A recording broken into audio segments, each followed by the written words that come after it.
دا فلسفه دی دا حکمت دی ځکه حضور علیه الصلاة والسلام فرمایل چې دا هلکانو د نوجوانانو ډلې تاسو کې چې چا طاقت کېږي نو ودونه وکړئ نکاحونه وکړئ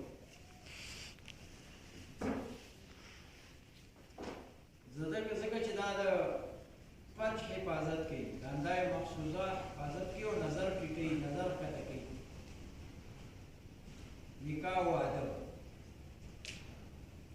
او که د واده د کولو طاقت هم نه یعنې مهر او نفقه نشي پیدا کولی نو بیا روجي نیسئ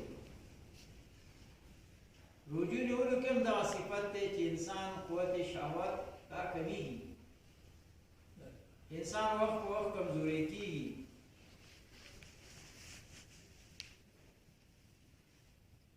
ځکه خو شیخ فانی او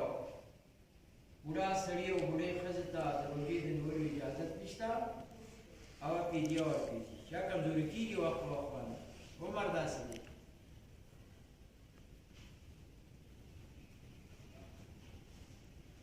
مرضعې ته اجازت نشته د روژې د نیولو هم که نیسي ځان نه خبره ده غوره ده چې ته یې ماشوم ورکوي ماشوم ادا کېږي اسلام خو مونږ ته اسانتیا پیدا کړې ده ان الله یرید بکم اليسر ولا یرید بکم العسر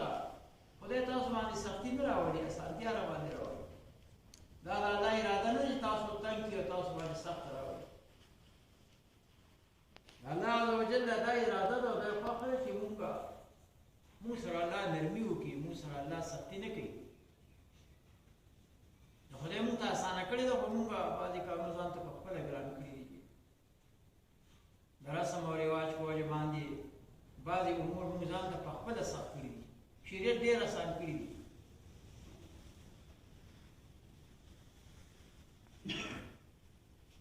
نو که د نکاح کولو د مهر وغیره او د نفقې طاقت هم نه وي د الله پیغمبر وي نو بیا روجي نفلي نیسئ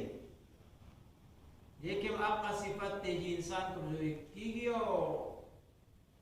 خواهشات نفسانی کمیږي چې د فرج حفاظت پکې کېږي د سترګو پکې کېږي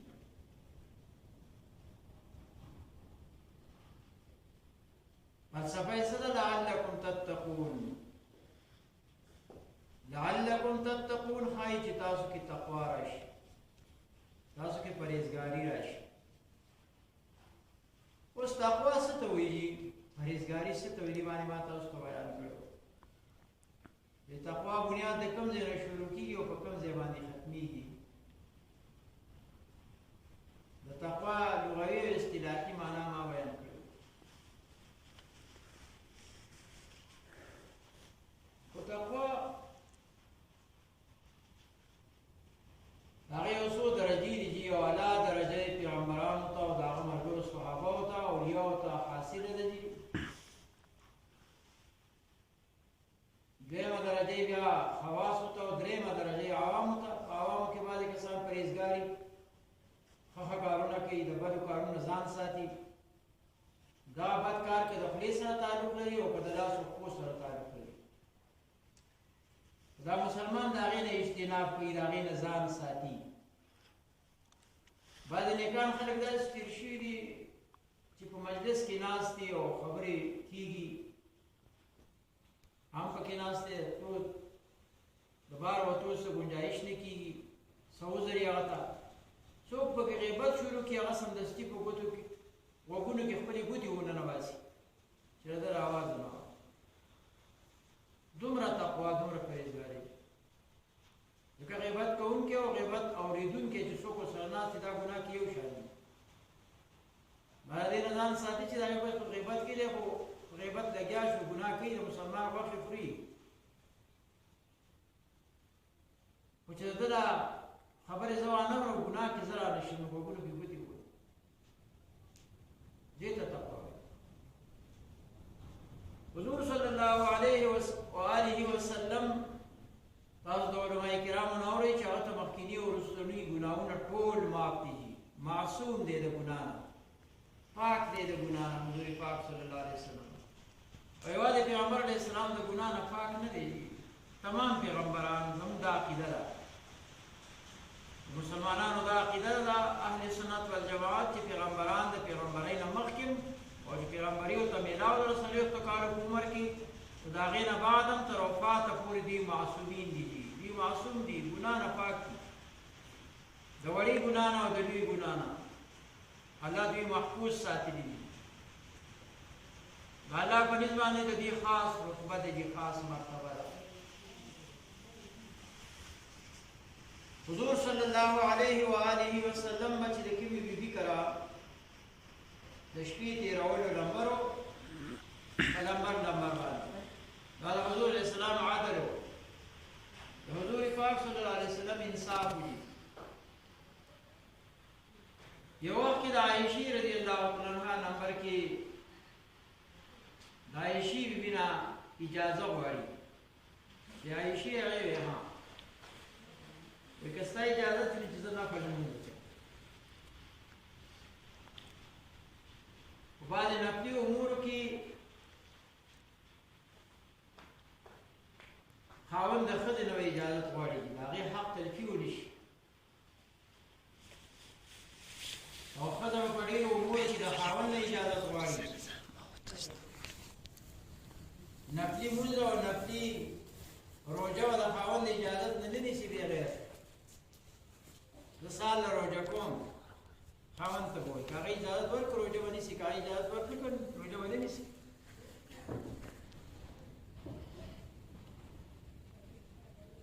لار او نور که د سنتو موقتو نه اولاد منې کوي چې زما خدمت کوه مزه جمع له مزه جومات ته جمع له مزه، د مور او پلار به خبره به بچې مني نه وځي. د مور او پلار حکم منل واجب دي، فرض دي، او جمع سنت ده. هغه کوي چې فرض مه کوه بیا به نه مني. د الله د فرایضو نه چې مور او پلار څوک منې کوي به نه مني، که سنت او مستحبو نه یې منې کوو چې زما خدمت کوه مه ځه. چې د 24 ګنټې د ژوند تېرولو مسایل یې زده کړي او پلار مور ورته وایي چې تبلیغ کې به نه ځې، نو هم نه شي تللی. بس روزه یې وکړه، عشره یې وکړه، چیله یې وکړه، سړی یې وخوړه، یو قدم هم د مور او د پلار د اجازت نه شي کولی. دا دین مسائل دي چې دا زده کوي. عایشې رضی الله تعالی عنها ته وایي چې اجازت یې نو زه لمونځ کوم. عایشې رضی الله تعالی عنها ورته اجازت ورکړه. حضور علیه السلام په لمونځ باندې به دومره اوږد قیام کوو چې قدمونه مبارک به یې وپړسېدل. عایشې رضی الله تعالی عنها عرض وکړو چې یا رسول الله تاسو ته الله مخکیني او وروستني ګناهونه ټول معاف کړي دي، نو دونه عبادت کې کوشش ولې کوئ؟ دونه لوی عبادت ولې کوئ؟ حضور علیه السلام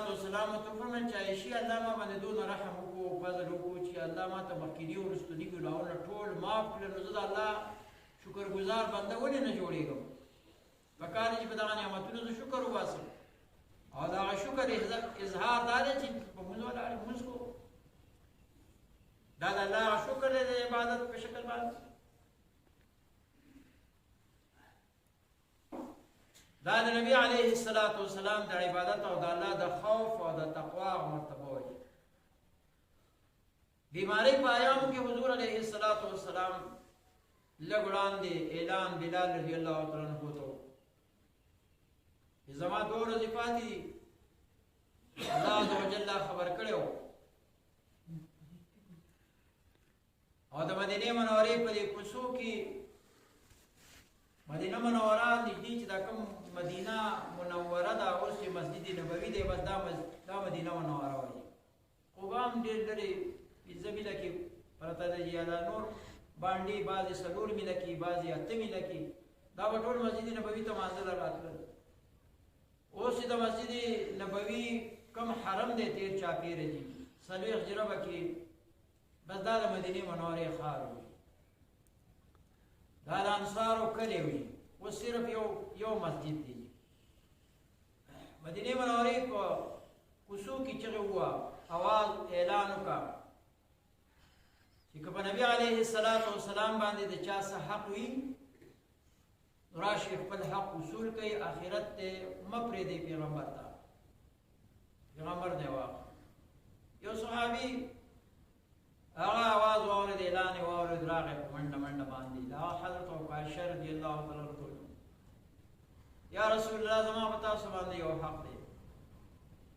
حضور صلی الله علیه وسلم ته وایي چې جنگ احد کې تاسو په کروڑه باندې زما خېټه والي وه او تا اعلان کړی دی نو زما دا فخر چې دستانه بدل واخلي نبی علیه الصلاۃ والسلام ته فرمایل چې او صحابه کرام نورم دا گزار نه خبرو راشه بدل واده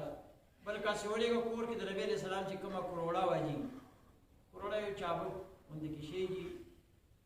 یو دا درې چابک کې د سرمنې دا هغه کروڑه واده وسیره په مقدار باندې وسیره پیغمبر الله ډېر وی طاقت ورکړي هغه چابک د نبی علیہ السلام وسیره یا کروڑه راوړ او کاشر دی الله تعالی عنہ ته ورکړي چې دا کروڑه والا بدل واخل چې اخرت ته پاتې نشي صحابه کرام دا وخت دا سړي چې څوک یو طرف ته اشاره کوي څوک بل طرف ته پلاس باندې زمانہ 10 دغه واخله په زمانہ شل واخله په زمانہ 10 واخله په صلی الله علیه وسلم په دې کروڑه باندې موږ هوا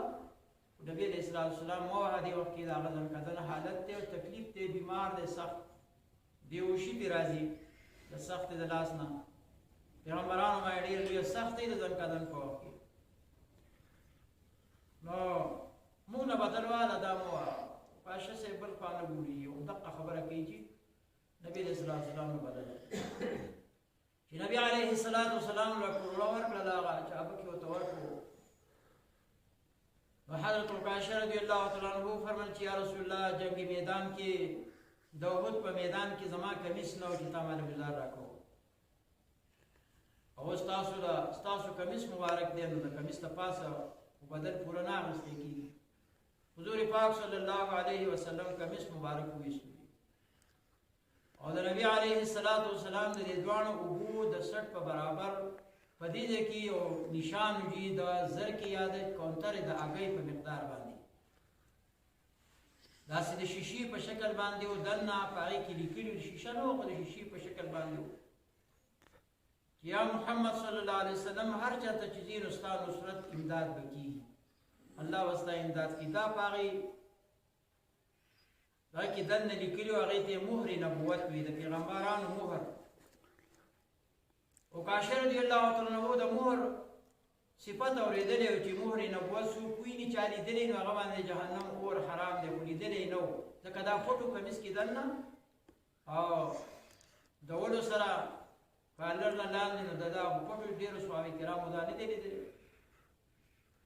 او کاشر دی الله تعالی عنہ له هغه کروڑه ورته اشاره طرف تر چاره تعویذونو او مهر نبوت ولیدو او لیدو سره سمدستی راحقت شو پاغي باندې خپل شونډې ولګولې او سترګې په ولګولې امر نبوت خپل کو یا رسول الله زه کمزور استا ادنا امتی او تاسو باندې گزار کول دا ډېره لوی خبره ده تاسو په غلامانو باندې گزارونه کی په ملایانو باندې داسې گزارونه کی یا رسول الله تاسو اخیری وخو او بیماری ما دا یو هیله جوړ کړه د مهر نبوت د لیدو لپاره ما دا یو هیله جوړ کړه چې دا اوس مقام دی دا وخت دی چې اوس بل څه چاره نه کیږي دا مهر نبوت به ان شاء الله د دې وخت کینم ما دا هیله تا ته جوړ کړه چې دا مهر نبوت حضور صلی الله علیه وسلم ته فرمایي چې او پاشا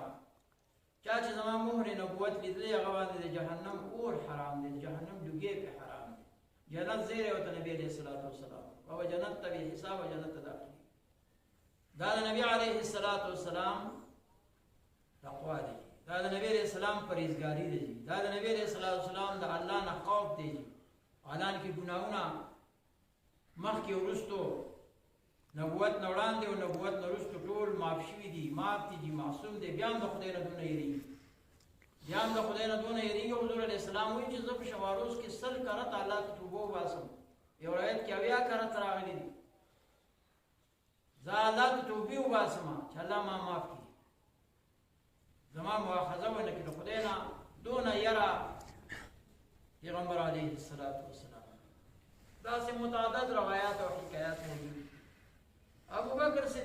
الله تعالی عنہ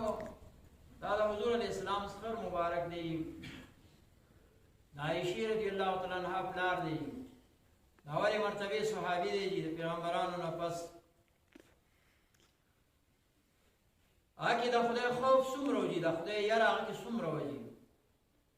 ابو بکر صدیق سے و عمر سے بوت چې کاش مونږه انسانان نه مونږ مارغان ویجی ګټه وی غیا ویجی، ځکه دې سره حساب کتاب نشته. او د انسان سره حساب کتاب دی چې دا سی ابس نه دی پیدا، دا به پیدا نه دی پیدا، دا د خاص غرض د پاره پیدا شوی دی، څه مطلب د پاره پیدا شوی دی. او مطلب هم الله عز وجل او تقول دی او بیا دې غافل ګرځي، پروا نه ساتي. الله سره پیشې توړان دی او روان دی او پروا نشته دی، د ګناه نه ډک ور روان دی جی، بغیر توبې ور روان دی، زنګ شوی زړه ور روان دی، پروا نشته دی. قهار بادشاہ له مخې ورځي، جبار بادشاہ له مخې ورځي، هغه سره پیشې کیږي. دې ته لږ سوچ او فکر پکار دی. ابو بکر صدیق رضی الله تعالی عنہ کې دونه خوف وجي. د حضور علیہ السلام د وفات نه 2 کاله پس د خلیفہ پیدا پاتې شوی دی. حضور علیہ السلام چې دنیا نه ته نو 10 लाख مربع میل بادشاہ حضور علیہ السلام. بیا ابو بکر صدیق سے بعد علاقې فتح کړې دي. حذیفہ رضی الله تعالی عنہ د نبی علیہ السلام یو صحابي دی، رازدار. حضور علیہ السلام هغه د منافقانو یو لیست ورکړی دی، پلان کې منافق، پلان کې منافق، پلان کې منافق. خدا بچا ته نه ښکارا کی، دا زما او ستا په منځ کې راز دی چې دا کم کسان تا ته نمونه ما ولیکل او درکړل، دا زما او ستا په منځ کې راز دی، دا بچا ته نه ښکارا کی، هیڅ چاته د اجازه نه و.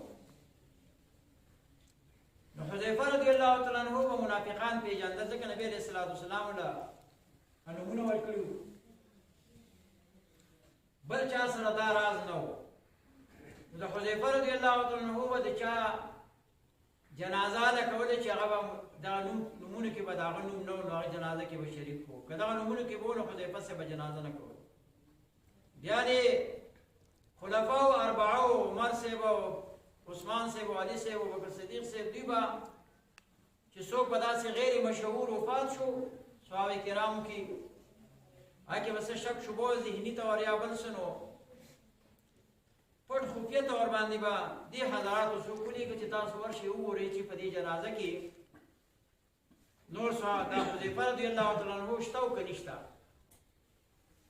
نو که حضرت حذیفه رضی الله تعالی عنہ پکې نو دوی به پکې بیا شرکت کوو، که هغه به پکې نه و نو بیا به دوی د هغې نه ځان ساتي چې دا منافق دی، جنازه به بیا نه کوي. ابو بکر صدیق رضی الله تعالی عنہ چې خلیفه شو نو دې دومره یاره ده پکې چې حذیفه صاحب ته راغی او بیا پټ انداز کې تپوس کوي چې حذیفه هغه وایي ها وایي زما نوم خو تا نبی علیہ السلام نه یې درکړی. هغه وایي نه امیر المؤمنین ستاسو نوم ما ته چېرته نبی علیہ السلام راکړی، تاسو خو ډېر لوی اوچت مقام دی. وایي ښه نو په ما کې څه خیسه عادت د منافقت شته که نشته؟ حذیفه صاحب ورته وایي نه تا کې نشته. وایي څه ادنا غوندې کې کومه درجې والا څه عادت د منافقت زه کوم که نه کوم؟ حذیفه صاحب ورته وایي چې یو خوی یو ادنا عادت تا کې د منافقت شته. او وایي څه اوس د مسلمانانو امیر المؤمنین دی جی، دا یو د تقوا خلاف،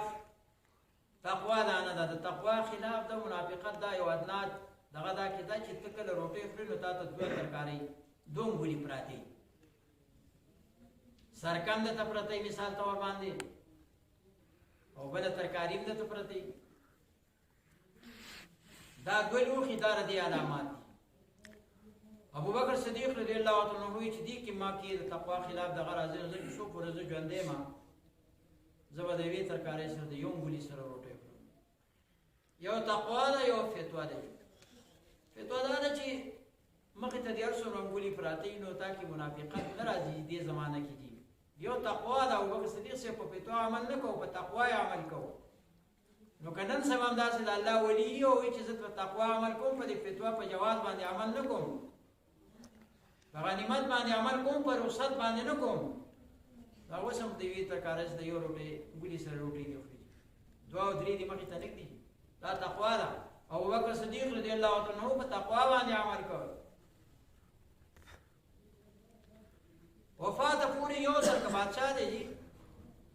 اوس یو غریب سړی چې زمونږ په دې کلي کې داسې د ماښامي کې تاسو ګورئ څو ترکارۍ څو مولي موږ ته پراته دي. هغه د روژې برکت او د روژې نه علاوه یو انسان دې وګوري چې درې څلور شیزونه غریب سړي ته پراته دي که نه پراته. دا خو د الله نعمتونه دي الله ورکړي دي او د هغې اظهار کوي جي کاره کوي ودې وکړي جي دقه ستا مال دی چې کوم تا خو وغوړه او ښه دې واغوستو ښه دې حقوق بل دقه دې مال دی چې کم پاتې شو ستا مال نه دی چې ستا له بچو دی. هغې کې بیا وصیت کوي چې پس د مرګه ما باندې چې زه مړ شم ښه خیرات وکړي. مردار اوسې په ژوند هم نه کوي چې پس د مرګ کې د ژوند خیرات او پس د مرګه خیرات کې د ځمکې او د اسمان فرق دی. هغه ته په پردي مال کې وصیت کېږي چې ما پسې خیرات وکړي ما پسې دا شی حلال کړي او دا شی حلال کړي لکه مومندان چې ژوند کې ځان پسې خیرات وکړه.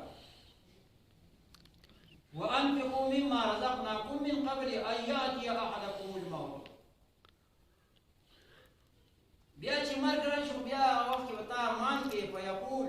یا ربي لا دغه وخت بیا ته وایي چې ای خدای ای پروردګاره که تا زه لږ وروستو کړې د دې خپلې نیټې نه زه به ډېر خیراتونه وکړم فاصدق واکن من الصالحین. زه به صدقې وکړم خیراتونه وکړم زه به د نیکانو نه جوړ شم. اوس دې وخت کې ما مه وژنه خدای ما وروستو کړه خدای ما تا نه وخت درکړی و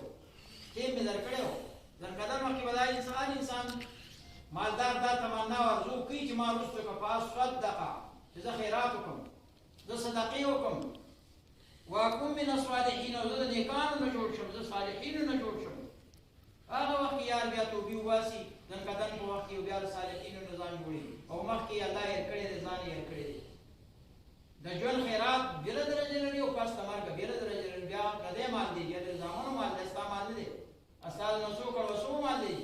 ستا مال ستا په ژوند کې دی بس ستا پې تصرف دی چې څه پې کې کوه. بهرحال حضرات دا د ابوبکر صدیق رضی الله تعالی عنہ تقوا دی. عمر فاروق رضی الله تعالی عنہ تقوا ته وګورئ چې هغه وایي چې چېرې د دجلي په غاړه باندې یو سپی د تندې نه مړ شو د عمر نه به د هغې تپوس کېږي دا سپی ولې مړ دی. او که چېرې په یو پول باندې چیلۍ تېرېږي ځه تېرېږي او په هغې کې چېرته سورې د هغې خپه پکې ونښلي او ماته شي نو د عمر صاحب نه به د هغه چیلۍ د ماتې خپې تپوس کېږي چې دا ځه په دې پول باندې پورېوته او دا وران دا پول وران نو دا تا د دې نه ځان ولې نه دی خبر کړی درځې دا خپه ولې ماته شوه دې ته تقوا وایي. یو ورځ بیمار شو عمر صاحب بیمار شو نو حکیمانو هغه وخت کوم پوهه کسانو هغوی ته وایي چې ته شات استعمال کړه ځکه شاتو کې دا د بیماري علاج دی فیه شفاء للناس دی چې قرآن کې الله دې کې د انسانانو شفا ده په شاتو کې چې شات استعمال کړه. نو هغه شاتو پسې وګرځېدل نو بیا بیت المال کې سرکاري خزانه کې یو بوتل پروت دی شاتو خلکو دوی دا یو بوتل خوشته وي دا زمانه دی دا مشترکه دا بیت المال دی دا ټول مسلمانانو شریک دی ځان نه داسې نشم خوړی نور شات هغه وخت کې پیدا نه شو. عمر صاحب دغه ځای نه سیده راغی مسجد نبوي ته او منبر ته وښود چې په خزانه کې بیت المال کې صرف یو بوتل دی د شاتو او ما ته اشد ضرورت دی حکیم صاحب راته ویلي دوايي پکې جوړوم یا دا شات استعمالوم ستاسو د ټول اجازت دی دا شات استعمال کړم. د 2.5 لاکه مربع میل بادشاه دی او د بوتلګي د شاتو د بیت المال کې مشترکه دی چې خلکو پکې شراکت دی د هغې تپوس کوي د خلکو اجازه شته که نشته. اوس ما ته خپل ګریوان کې وګورو چې کوم شی مشترکه دی چې دا غر زمونږ مشترکه دی چې یا بعضې علاقې داسې دي چې هغه کې د 2-3 کلو د 2 کلو شراکت دی چې مشترکه ځای دی چې د هغې نه یو پاڼه هم اجازه تر دې خلکو د دغه نه نشي راوړی دا د دین مسله دی. د ځنګل نه صرف د خشاک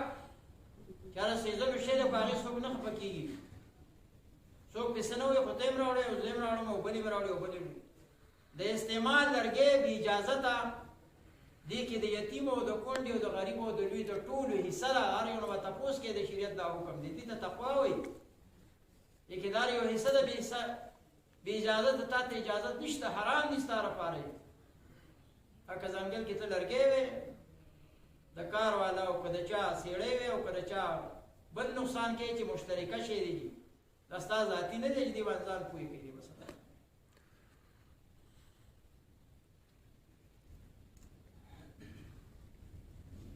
هغه موږ د ځان لپاره حلال ګڼو دي. ناروا او مکروهه تحریمیه تنظیفي خو لویه خبره ده چې حلال یې ګڼو دي. پردی مال امانت خپل مال داړو زموږ په خیال کې نه راځي چې دا حرام دی، دا ما لپاره منع دی که څنګه دی.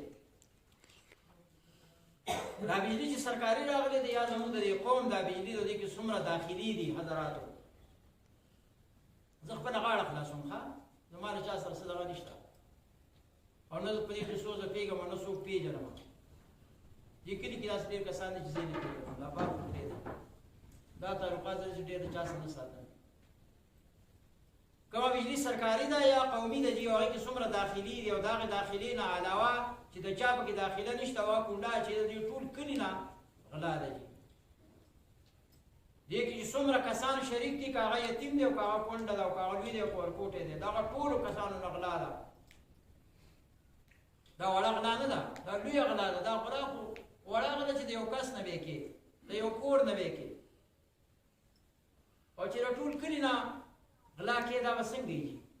سرکاري بجلي د تمام پاکستان نه غلا ده، تمام پاکستان نه دې غلا وکړه، معمولي خبره خو نه ده. د علماو فتوا په دې باندې ځان تاسو ته وایم. نو عمر فاروق رضی الله تعالی عنہ به د مشترکه شي نه دومره ځان ساتي. عمر فاروق رضی الله تعالی عنہ یو ورځ روان دی د خپل ملګرو سره د خپل خلافت په وخت کې، بار ته وتی دی، اوس په آس باندې سور دی، وروسته پسې د هغه عمله ده. یو بوډۍ زنانه بالکل دومره بوډۍ ده چې ملای ټیټه شوې ده او په امسا باندې بس ګرځي ټیټه لار کې ولاړه ده. عمر صاحب ته وایي قف ودرېږه، یا امیرالمؤمنین ودرېږه. عمر صاحب ودرېدو. خلک ټول یعنې چې بوډۍ او زړې زړې جامې او امیرالمؤمنین د مسلمانانو بوډۍ په معمولي اواز باندې بس سمدستي ودرېدو. عمر وایي هغه وایي ها زما په ژوند کې په تا باندې درې حالات راغلي دي، درې حالات زما په ژوند کې په تا راغلي دي. هغه وایي څه؟ د امیرالمؤمنین عمر فاروق وایي په ابتدا کې په مکه مکرمه کې به تا د خطاب اوښان او ګډې بزې ساتلې. خطاب د عمر صاحب پلار دی، تا د خپل پلار ګډې بزې او اوښان به دې ساتل، او تش ساتل نه چې کور ته به ته رالې نو خطاب به ووالې چې تا خو نن دا څاروي نه دي ماړه کړي، دا خو دې وږي راوستل، اوښان دې نه دي ماړه کړي، نو وبې والې وبې ډبولې. بیا به ته د پلار نه چې کوم دی نو خپلې خور خلاص کړي. یو دا حالت ما ستا لیدلي دي په ابتدا کې په مکه مکرمه کې. دیم عمر ستا عمر نوم او د ابوجهل هم عمر نوم. نو تا ته هم خلکو اواز کوو چې عمره، او ابوجهل لعین ته هم خلکو اواز کوو چې عمره. اوس دواړه عمرین وایي. نو عمر صاحب دا نه برداشت کولی چې زما په نوم باندې دي بل عمري. نو اعلان یې وکړو چې چا خپل اولاد د عمر نوم ایښودی هغه کټ کړي، دا زه نه منم. که دې نه پس ما عمر بل چاته نوم واورېد نو ښه به نه وي. نو ابوجهل زور و، طاقت یې و. نو کور کې مشوره وشوه. عمره هغه بوډۍ ورته وایي کور کې ستاسو مشرانو مشوره وکړه چې اوس د ابوجهل د طرف نه خطره ده، او هغه اعلان کړی ته د دا نوم بدلو، خو ته سړی وي، هلک نه وي، ته سړی وي. نو تا یې عمیر نوم کېښودو. د عمر په ځای باندې عمر یې دله بدل کړو، عمیر نوم یې دله کېښودو. نو بیا ته عمیر شوې، تا ته به خلکو عمیر وي. بیا د هجرت په 2م کال باندې په جنګ بدر کې ابوجهل مردار شو. چې هغه مړ شو نو بیا تاسو ته خلکو بیا تا ته عمر وي چې دا عمر دی. عمره ته اوس عمر نه عمر او نه عمیر یې، استاد نسو عمر وي او نه ته عمر وي تا امیر المؤمنین خلق وي اے عمر امیر المؤمنین ته خدای نه ويریږي ابو دې دا الله نه ويریږي چې ته تکبر او لوی ګران شي خدای نه ويریږي خپل رعایت ما تخ کې د خدای نه ويریږي عمر سے وجړ په جړا دومره وجړ چې د عمر سے ګیره مبارکم ټول لاندو شو غریوانم ټول لون شو عمر سے د قشان ولاړ خپل اسمن خدای نه وي دی आवाज سره عمر سے داسې نرم شو لکه چې کوچو بشان ته مون بشان هر زینه اوپر روان شي وخ کې روان شي ولې روان شي دا د عمر سے تقوا او حضرات دا د عمر سے د خدای نه يروا چا به رستو عمر سے ته وچ دا داسې ټپټي په بوډۍ او زړې جامې او دې ته تا دومره دې خو ستا ډېر وخت ضایع کړ هغو ته وایي د خدای بندګان تاسو خو به دا بوډۍ څوک وه دا ما پېژانده دا حوله رضی الله تعالی عنها د دې په باره کې د اسمان آیاتونه راغلي قرآن کریم د دې صفت الله کړی دی او که دې ما ته ویلي وي چې همدغه شان ته ودرېږه نو تر ساره پورې به زه ولاړ وې د دې په خدمت کې مخې ته صرف مانځله به دې تللی وم او بیا به راغلی وم بیا به م ولاړ دا حوله رضی الله تعالی عنها دې خو زه داسې نرم کړم چې دې خبرو حقیقت بیان بیا امیر المؤمنین دغه مرتبه ده جي دغه شان دی جي حضور صلی الله علیه وسلم یو وخت وفرمایل چې ما ته جبریل علیه السلام راغی چې زه الله راولېږلم چې کله عمر فاروق رضی الله تعالی عنہ وفات شي حضور علیه السلام ته جبریل امین وي نو فرشتي به ورته راشي فرشتي به ورته وایي من ربک ته چا پیدا کړی ستا رب څوک دی وسو جبریل علیه السلام د الله رب پیغمبر خبرې نو عمر سے ورته وایي چې رب خو زما الله دی خو ته راته ووایه چې ستا رب څوک دی فرشتو دواړو ته به وایي نکیرینو ته چې زما رب خو الله دی خو تاسو دواړه راته ووایئ چې ستاسو رب څوک دی او دین خو زما اسلام دی تاسو دواړه راته ووایئ چې ستاسو دین کوم یو دی او حضرت محمد صلی الله علیه وسلم خو زما رسول دی زما نبی دی تاسو دواړه راته ووایئ ستاسو رسول او پیغمبر کوم یو دی وایي هغوی فرشتې بلې فرشتې ته وګوري نکیرین چې عجیبه حال دی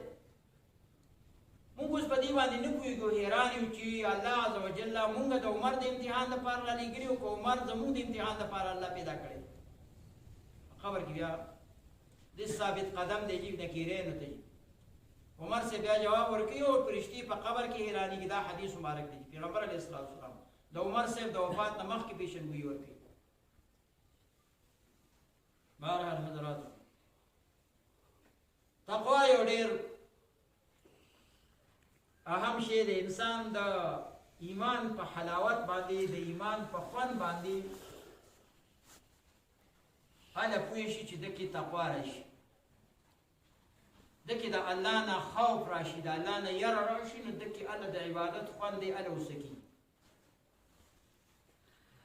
دکې تقوا نه په حرام او د حلالو فرق نه کوي که نه په عبادت نه کوي ځان کې خلاصېږي دا زه څه یم بیا به د وړوکي ورپکې شي نه ځان ساتي دا ما لپاره روا دی که ناروا دی ځان به ساتي بیا به ترجیح حل نه ورکوي ترجیح به حرمت ته ورکوي کله چې د حل او د حرمت د حرام او د حلال مقابله راشي دا د اصولو مسله ده نو ته به ترجیح چا ته ورکوي دا به نه وي چې دا ما لپاره روا دي بلکې دا ما لپاره منع دي احتیاط په دې کې دی ځان به ساتي ابراهیم ادهم سے وہ دے پا بخارا کی او دس کی دے یو لختی پا غاڑا باندی او داسی یو باغ کی لختی راوتے دے غٹ آلتے چارا دام کو سلور جنت دی پا دنیا کی یو برف سے یو بخارا دے خواہ دیر باغون دی پکی دا سیوان او دا انار او دا یوشی او دیشی لختی او بلی پکی نو برف بخارا دا دنیا دا جنتونو ندر جنت دی دے بخارا کی دغه دې کې او داس کې په دې لختی کې یو څه مڼه روانه ده کتابونه لیکلي دې وګورو سخت اشتها او نو غمنه راوغسته او بغیر سوچ کی کری بس استا او پړلې نو فراق نه پز سوچ کو چې د دې بس مالک وو دا چې ولې نه کوم ولې نه غوړېدل دا ونه پر چاوا دا سوچ کو بغیر سوچ نه ملا مړو پړل دا ما پات کارو دا مار پر راوغ خنه وږي اگر چې دا څه دومره شی نه وږي شو کولې نه وږي چانه په زور باندې اغستې نه وغلا کړی نه پر اختی کې روانه و بچ ته دریاب سیند ته ورغلې خدا تقوا وایي مړه باندې نادم دی چې پیمانه دی او دا افغان تی چا پیر دیوال وای کیو گیټ ته کېدل او دروازه وکټولا دنه نه یې نه راوړل وسوي دا مالک په شکل کې دا نکان خلک ټول داسې ملنګان شاندې کې دې ځوان کته پوښتنه کوي د زمانه د باغ مالک سره کار دی ادهم سے وټوي هغه ته چې باغ مالک خو خزه دا او خزه خو ستر کې تاسو نشي ملایي وي تو چې دا شان یو کس راغلی یو ملنګ یو غریب سره راغلی تاسو یو دوه خبرې کې ډېر اهم ضرورت دی صح مشکلات کې ډېرې ما چې نه ولا لا خځې تیوي اره ولا دنه نن ورغه تا په دې باغ کې دا دختې راوځي نو کې دې دا منم ستای دا سیو ستای نو دا په دې دفتي کې راتلا ما چارندام کو او 10 می کو ما اوږي ما وخړه اوس پریشان کونی مچیر دا وا سکیږي ما ته دا منا او به خدای عذاب نخلاشم هغه زنانه وته وی چې دا منا دا باغ خو زما ایوازي نه دی دې سره دې کې ما سره یو بادشاہ شریک دی او په بخارا کې دی د بلخ نه بخارا لس ورځې مزل دی کتابونه لیکلي دي شپې او د ورځې لس ورځې مزل دی د دې باغ به مالک چې ما سره شریک دی د سیوانو هغه په بلخ کې دی او زه په بخارا کې ما د خپل حصہ معاف کړه لا زه په مخه ریخه خو هغه نیمه حصې پسې به هغه علاقې ته ځي او د هغه بادشاه نه به تپوس کوي دی روان شي به لس ورځې لس شپې چاته ورسېدو چاته ورسېدو کنه دا د دې زمانې دغه خو چې مړه مانا ده داسې دومره شی خو نه دی بس چې تعلیم معاف شي موږ باندې صفر کوو دومره هلته زما د بادشاه نه به اجازه غواړم چې ما ته نیمه مانا معاف کړه دی نو هلته ورسېد هغه بادشاه اوس دغه وخت کې چېرته په دوره باندې روان دی په اس باندې سور دی وروسته ورسره آمده او فوجیان دي دا د ملنګ په شان ادهم صاحب ورغی او د هغه اس هغه واګې ونیوې ولس او آمده ورته وویل چې پرېږده دا خو ساده راغلی چې د بادشاه د لا اس واګې نیسي او غشدار خالقه وایي زما ورسره یو دوه خبرې دي دی به کله رالي ولې تپوس کوي هغه بل بخارا والا دا دی وي او بادشاه دا دی بیا چېرته په دوره باندې ځي سبا به راځي سبا په ډېر وخت کې دې دوران کې زه مړ شم او دا پر دې حق پاتې شم څه به کېږي هغه واګې دا آس ونیولې او ته وایي چې صاحب ما په دښتې کې ستا د باغ مڼه نیولې دا مې خوړلې ده او هغه ستا د بخارا د زنانه شریکه ده نو هغې ما ته خپله حصه معاف کړې ده او ستا حصه پاتې د هغې لپاره د بخارا نه دلته رالمه بلخ ته ما ته هغه معاف کړه هغه وایي دا څه وړې خبرې نه دي دلته پاتې شه زه اوس په دوره باندې ځم او سبا چې راشم نو بیا به زه تا راوغواړم نو دې باره کې بیا دواړه خبرې وکړو دی چې ماښام کور ته راغی نو د خپلې کور کې بیبي وفات شوې وه لورې وه کور کې او ډېره خوشنداره وه ډېره حسینه وه د دنیا بادشاهانو هغه غوښته خو فاسقان فاجران وو او دا جینۍ نیکعمله وه د قرآن حافظه وه باعمله وه تهجد ګزاره وه د الله خوف او یره هغې کې وه نو د پلار چا له نه ورکولی دا د فاسقانو له نه ورکولی بادشاهانو زامنو غوښته بادشاهانو غوښته او نه یې ورکولی دې لور ته ده دا غوښته چې یاره زه خپله لور داسې نیک انسان له ورکړم لکه څنګه چې دا نیکه دیني وي زما دا لور څومره نیکه ده نو چې داسې نیک کسي او هغه دی اوس حضراتو دې زمانه کې تاسو به یا سوچ کړي یا نه مونږ چې د زوی لپاره رشته کوو نو چېرته ښه روسنداره جینۍ ګورو قابله جینۍ ګورو دا یک طرفه داسې کېږي چې د هغه زوی لپاره مونږ جینۍ ګورو نو حسن یې ګوري دي قوم یې ګوري دي خاندان مالداري ګورو د دې زوی قابله ده او که نه ده نو بیا د هغې رشته کوو هغه کوو خو د لور دپاره مونږ انتخاب وکړو چې دا زمانه د لور قابل دی او که نه دی دا هلک د دې قابل دی او که نه دی اکثر د قرآن حافظ او نسواري دی ورکړي اکثر چې کوم دی عالم وي او نسواري دی ورکړي نسواري غریب د هغې د قدر نه څه خبر دی د حافظې د قدر نه څه خبر دی چې څنګه قرآن دا عالمه دی هغه د نسوارو سره کار دی فرد او فرد بس نسوارونه دې کې مونږ په ډېره غلطۍ کړي دي څنګه چې د لور دوی دپاره ښځه ګوري انتخاب کوي نو د لور دپاره مو ګوره تا له خدای عقل درکړی دی سوچ یې درکړی دی هغې لپاره عالم وګوره هغې لپاره تعلیم وګوره د هغې لپاره قرآن حافظ وګوره هغې لپاره پرهیزګار تقوادار انسان وګوره د هغې لپاره کم از کم باشیګۍ ته خو وګوره که نه کټلې مټلې خو نه وي که نه چې لږ پیرت ته خو برابر وي که نه عالم ورکړې حافظه ورکړې څه معمولي خبره خو نه ده لور ته وایي چې بېګا یو کس راغلی دی او ما هم دا شرط ایښودی دی چې زه ولې پرهیزګار کس ته ورکوم نو هغه د مڼې نیمې مڼې په باره کې دا د بر بخارا نه راغلی دی لورو کې ستا خوښه وي چې زه د دې کس ته نکاح کړم ګوره وطن نه دی معلوم د دې هلک نوم ورته نه دی معلوم علاقه یې نه ده معلوم خوب قبیلې ورته نه ده معلوم خو تقوا یې ورته معلوم شوه پرهیزګاري معلوم شوه ستا خوښه وي چې زه دې ته ورکړم او ورته وایي چې پلاره بس همدله مې ورکړه د ده نه به زیات بل پرهیزګار بل کوم راځي چې د یوې نیمې مڼې دپاره دی د